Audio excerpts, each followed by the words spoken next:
As I promised you, today we are going to look into the background of Shannonvale Mill, here in Shannonvale, just north of Clonakilty. I've discovered so much interesting material that I will spread out my findings over a couple of weeks. In this first episode, we start before the mill was even built, when this field, back in 1780, had a special purpose in the linen industry. Here's how. I wonder how many of you who are watching this know that the linen clothes many of us wear come from this plant, known as flax. The English word line comes from this plant's Latin name, as its fibers literally make a line, thus linen. Using a line of flax as string, you could tie it to a weight and make a plumb line. Linen is really versatile fabric, which was also used for fishing nets and sails, for example. It is a hypoallergenic antibacterial fabric with a soothing touch, which makes it great for clothing. Since the Middle Ages, it has been known to help people with poor skin conditions. From its shoots to its roots, its strong fibers are harvested to make linen. In fact, linen has been around a long time, even predating the Bible. We know it was grown in Ireland as far back as 1000 BC, as linen production is detailed in the ancient Irish Brehon laws. The Irish Linen Board published a list of nearly 60,000 farmers who were growing flax back in 1796.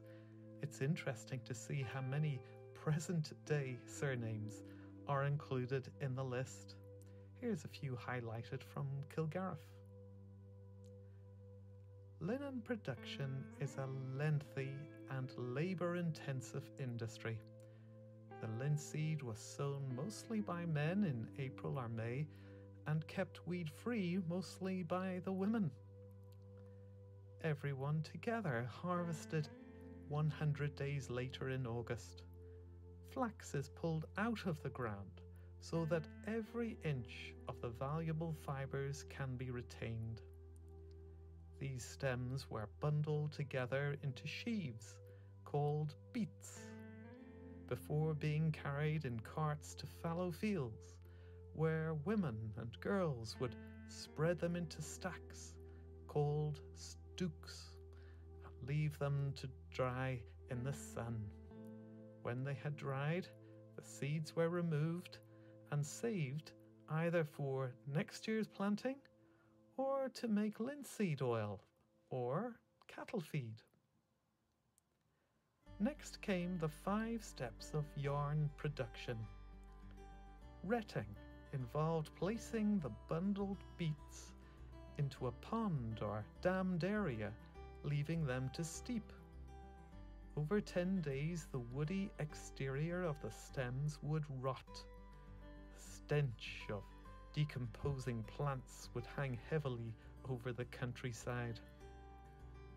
After a few weeks of drying off, next came scutching. It was an unhealthy, dusty job, performed mostly by men as it required muscle. Next came hackling, performed by both sexes, but it was always the women who spun the fibre into yarn. This is where the term spinster originated, and why it applies only to women. Once spun, next came the weaving, and in the early 19th century, this was mainly done in people's homes. This was followed by the bleaching process, which brings us back to Shannonvale.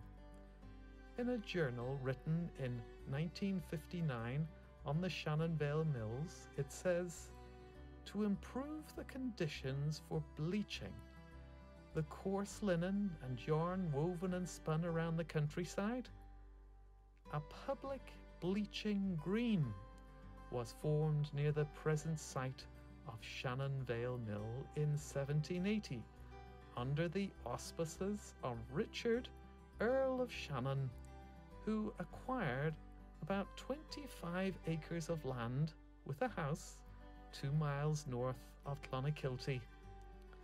The field to the right of the entrance road to the mill is still known as the Bleach, and it is still to this day. I understand that there may have been a large pond here that has since been filled in, but perhaps these images will help us to imagine how weavers bleached their own pieces or webs, each a yard wide and 25 yards long. The linen had to be boiled and rinsed between 7 and 12 times, and then laid out on the grass to be whitened by the sun and the rain.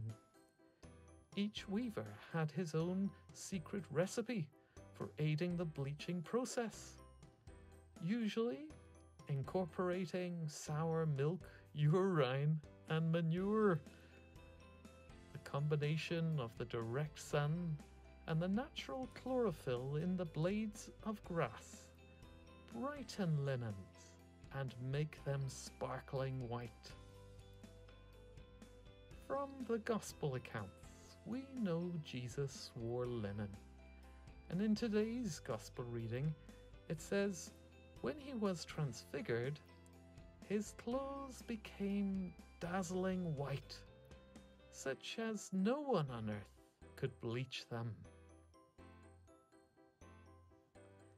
Bleaching had always been a special skill, and those reading the Gospel would have understood this.